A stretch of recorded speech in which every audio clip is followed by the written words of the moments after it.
زانی نکاح نہ کرے مگر زانیہ کے ساتھ یا مشرکہ کے ساتھ، اور زانیہ کے ساتھ نکاح نہ کرے مگر زانی یا مشرک، اور یہ حرام کر دیا گیا ہے اہل ایمان پر۔ یعنی زانی غیر تائب کے لیے اگر موضوع ہے تو زانیہ ہی موضوع ہے، یا پھر مشرکہ۔ کسی مومنہ صالحہ کے لیے وہ موضوع نہیں ہے، اور حرام ہے اہل ایمان کے لیے کہ وہ جانتے بوجھتے اپنی لڑکیاں ایسے فاجروں کو دیں۔ اسی طرح زانیہ غیر طیبہ عورتوں کے لیے اگر موضوع ہیں تو انہی جیسے زانی یا پھر مشرک۔ کسی مومن صالح کے لیے وہ موضوع نہیں ہے، اور حرام ہے مومنوں کے لیے کہ جن عورتوں کی بدچلنی کا حال انہیں معلوم ہو ان سے وہ دانستہ نکاح کریں۔ اس حکم کا اطلاق صرف انہی مردوں اور عورتوں پر ہوتا ہے جو اپنی بری روش پر قائم ہو۔ جو لوگ توبہ کر کے اپنی اصلاح کر لیں ان پر اس کا اطلاق نہیں ہوتا، کیونکہ توبہ و اصلاح کے بعد زانی ہونے کی صفت ان کے ساتھ لگی نہیں رہتی۔ زانی کے ساتھ نکاح کے حرام ہونے کا مطلب امام احمد ابن حنبل رحمۃ اللہ علیہ نے یہ لیا ہے کہ سرے سے نکاح ہی منعقد نہیں ہوتا، لیکن صحیح یہ ہے کہ اس سے مراد محض ممانت ہے، نہ یہ کہ اس حکم کی ممانت کے خلاف اگر کوئی نکاح کرے تو وہ قانوناً نکاح ہی نہ ہو۔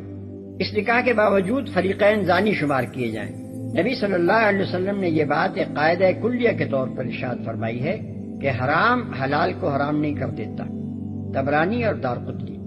یعنی ایک غیر قانونی فعل کسی دوسرے قانونی فعل کو غیر قانونی نہیں بنا دیتا، لہذا کسی شخص کا ارتکاب زنا اس بات کا موجب نہیں ہو سکتا کہ وہ نکاح بھی کرے تو اس کا شمار زنا ہی میں ہو، اور معاہدہ نکاح کا دوسرا فریق جو بدکار نہیں ہے وہ بھی بدکار قرار پائے۔ اصولاً بغاوت کے سوا کوئی غیر قانونی فعل اپنے مرتکب کو خارج از حدود قانون یعنی آؤٹلا نہیں بنا دیتا کہ پھر اس کا کوئی فعل بھی قانونی نہ ہو سکے۔ اس چیز کو نگاہ میں رکھ کر اگر آیت پر غور کیا جائے تو اصل منشا صاف طور پر یہ معلوم ہوتا ہے کہ جن لوگوں کی بدکاری جانی بوجھی ہو ان کو نکاح کے لیے منتخب کرنا ایک گناہ ہے جس سے اہل ایمان کو پرہیز کرنا چاہیے، کیونکہ اس سے بدکاروں کی ہمت افزائی ہوتی ہے، حالانکہ شریعت انہیں معاشرے کا ایک مکروہ اور قابل نفرت عنصر قرار دینا چاہتی ہے۔ اسی طرح اس آیت سے یہ نتیجہ بھی نہیں نکلتا کہ زانی مسلم کا نکاح مشرک عورت سے اور زانیہ مسلمہ کا نکاح مشرک مرد سے صحیح ہے۔ آیت کا منشا دراصل یہ بتانا ہے کہ زنا ایسا سخت قبیح فعل ہے کہ جو شخص مسلمان ہوتے ہوئے اس کا ارتکاب کرے وہ اس قابل نہیں رہتا کہ مسلم معاشرے کے پاک اور صالح لوگوں سے اس کا رشتہ ہو۔ اسے یا تو اپنے ہی جیسے زانیوں میں جانا چاہیے یا پھر ان مشرکوں میں جو سرے سے احکام الہی پر اعتقاد ہی نہیں رکھتے۔ آیت کے منشا کی صحیح ترجمانی وہ احادیث کرتی ہیں جو اس سلسلے میں نبی صلی اللہ علیہ وسلم سے مروی ہیں۔ مسند احمد اور نسائی میں عبداللہ رضی اللہ عنہ بن عمر بن عاص کی روایت ہے کہ ایک عورت ام محزول نامی تھی جو قحبہ گری کا پیشہ کرتی تھی۔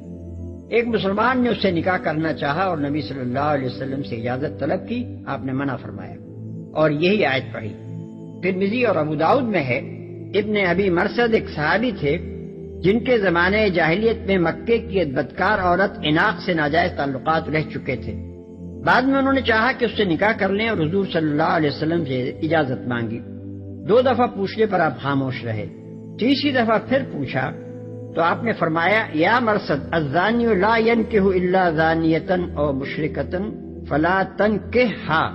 اس کے علاوہ متعدد روایات حضرت عبداللہ رضی اللہ عنہ بن عمر اور حضرت عمار ابن یاسر رضی اللہ تعالیٰ عنہ سے منقول ہیں کہ حضرت صلی اللہ علیہ وسلم نے فرمایا جو شخص دیوس ہو یعنی جسے معلوم ہو کہ اس کی بیوی بدکار ہے اور یہ جان کر بھی وہ اس کا شوہر بنا رہے وہ جنت میں داخل نہیں ہو سکتا۔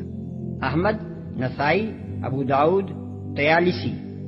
شیخین ابو بکر و عمر رضی اللہ عنہما کا طرز عمل یہ رہا ہے کہ جو غیر شادی شدہ مرد و عورت زنا کے الزام میں گرفتار ہوتے ان کو وہ پہلے سزائے تعزیرانہ دیتے تھے اور پھر انہی کا آپس میں نکاح کر دیتے تھے۔ ابن عمر رضی اللہ عنہ کی روایت ہے کہ ایک روز ایک شخص بڑی پریشانی کی حالت میں حضرت ابوبکر رضی اللہ عنہ کے پاس آیا اور کچھ اس طرح بات کرنے لگا کہ اس کی زبان پوری طرح کھلتی نہ تھی۔ حضرت ابوبکر رضی اللہ عنہ نے حضرت عمر رضی اللہ عنہ سے کہا کہ اسے الگ لے جا کر معاملہ پوچھو۔ حضرت عمر رضی اللہ عنہ کے دریافت کرنے پر اس نے بتایا کہ ایک شخص اس کے ہاں مہمان کے طور پر آیا تھا، وہ اس کی لڑکی سے ملوث ہو گیا۔ حضرت عمر رضی اللہ تعالیٰ عنہ نے فرمایا تیرا برا ہو تو نے اپنی لڑکی کا پردہ ڈھانک نہ دیا۔ آخر کار لڑکے اور لڑکی پر مقدمہ قائم ہوا، دونوں پر حد جاری کی گئی اور پھر ان دونوں کا باہم نکاح کر کے حضرت ابو بکر رضی اللہ تعالی عنہ نے 1 سال کے لیے ان کو شہر بدر کر دیا۔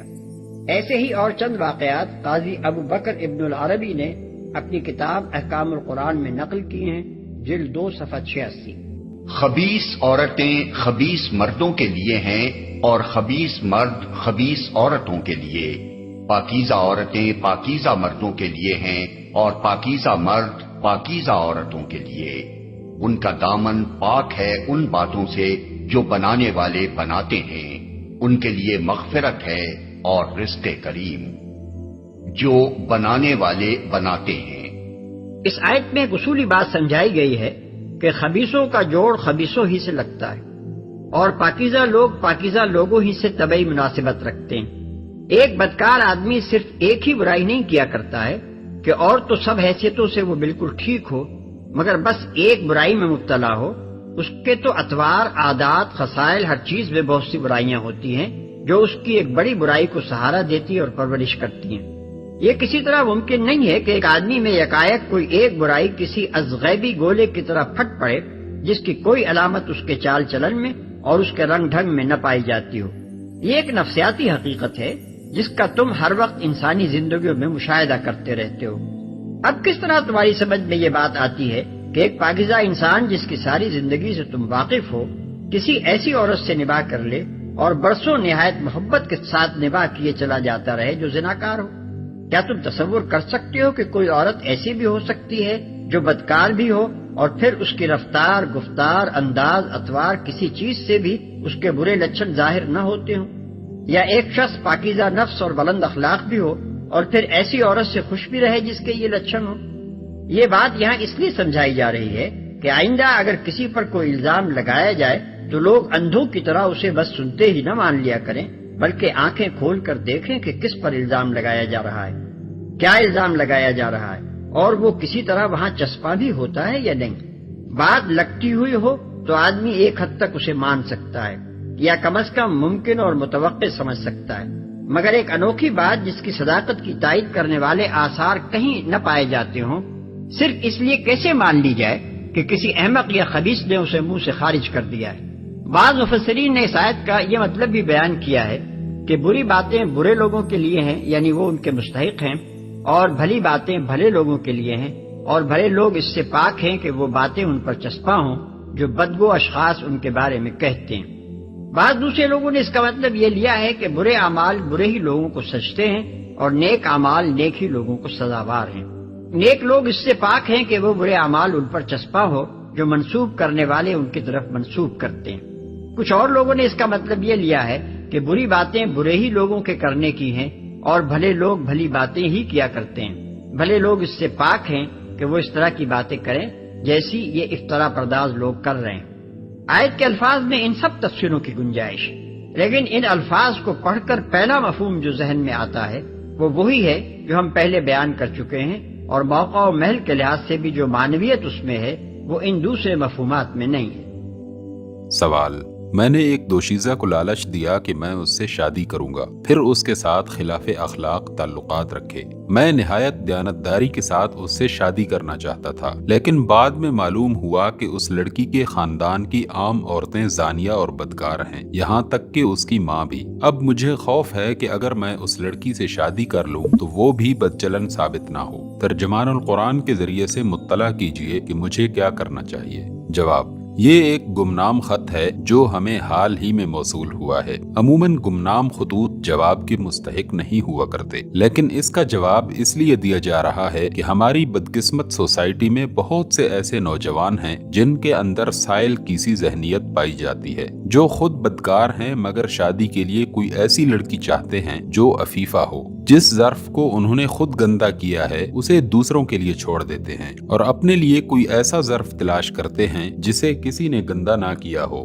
جناب سائل سے گزارش ہے کہ جس لڑکی کو آپ نے خود شادی سے پہلے خراب کیا ہے اس کے لیے اب آپ سے زیادہ موزوں کون ہو سکتا ہے، اور وہ آپ سے زیادہ اور کس کے لیے موزوں ہو سکتی ہے؟ آپ کو اپنے لیے نیک چلن لڑکی کیوں درکار ہے جبکہ آپ خود بدچلن ہیں۔ جب اس لڑکی نے شادی سے پہلے اپنے جسم کو آپ کے حوالے کیا تھا، کیا اسی وقت آپ کو یہ معلوم نہ ہو گیا تھا کہ وہ بدچلن ہے؟ پھر آپ کو اب یہ اندیشہ کیوں لاحق ہوا کہ آگے چل کر وہ کہیں بدچلن ثابت نہ ہو؟ کیا آپ کا مطلب یہ ہے کہ آپ سے ملوث ہونا تو نیک نیتی ہے اور بدچلنی صرف دوسروں سے ملوث ہونے کا نام ہے؟ پھر اس کے خاندان کی عورتوں پر آپ کا اعتراض بھی عجیب ہے۔ وہ خواتین کرام جیسی کچھ بھی ہیں، اسی لیے ہیں کہ آپ جیسے معزز اصحاب سے ان کو سابقہ پیش آتا رہتا ہے۔ آپ اگر اس راہ پر بعد میں آئے ہیں تو آخر اپنے پیشروؤں کے انجام دیے ہوئے کارناموں سے اس درجہ نفرت کیوں ظاہر فرماتے ہیں؟ برا نہ مانیے، آپ دانستہ یا نادانستہ ٹھیک اس خاندان میں پہنچ گئے ہیں جس کے لیے آپ موزوں تر ہیں اور جو آپ کے لیے موزوں تر ہے۔ کسی دوسرے پاکیزہ خاندان کو خراب کرنے کی بجائے بہتر یہی ہے کہ آپ اسی خاندان میں ٹھہر جائیں جس کو آپ جیسے لوگ پہلے خراب کر چکے ہیں اور جسے خراب کرنے میں آپ کا حصہ بھی شامل ہے۔